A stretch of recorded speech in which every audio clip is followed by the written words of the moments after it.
40 lakhs నేను జీవితాంతం క్యాలిక్యులేటెడ్గా బతికాను. గట్టిగా 500 రూపాయలు నేను ఖర్చు పెట్టాల. 500 దాటి ఖర్చు పెట్టాలంటే 4 సార్లు ఆలోచన. ఇట్ ఈస్ నాట్ పిసినరీ ఆర్ మైజరీ, క్యాలిక్యులేషన్. నా స్టోరీ కూడా అంతే.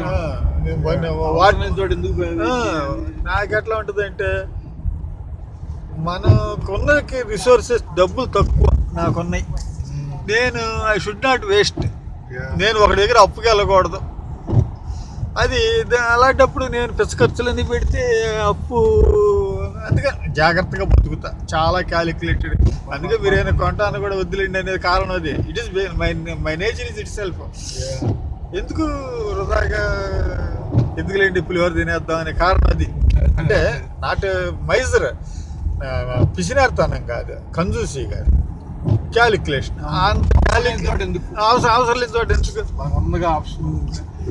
నేను ఆ క్యాలిక్యులేషన్లతో బతికేవాడిని. చివరికి నా పరిస్థితి ఏంటంటే ఆల్మోస్ట్ బ్యాంక్రప్ట్. అంటే లిక్విడిటీ అంతా పోయింది.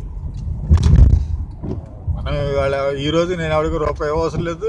తల్లిదండ్రులు ఇచ్చింది కానీ, అత్తమామలు ఇచ్చింది కానీ పాడు చేసింది లేదు. But I need, there is no compulsion of, ఏదంటే కంపల్షన్ కదా ఏమంటారు, there is no obligation of repaying any, not any single pie debt. అది 40 lakhs ఒకటే దెబ్బ తప్పింది. వీళ్ళందరూ సాయం చేయబట్టి, వీళ్ళు చేయలేదు ఇంకా 15తో పోయేది మిగిలేదు. మనం మనకు ఒకందుకు పోతే ఇది ఒకందు.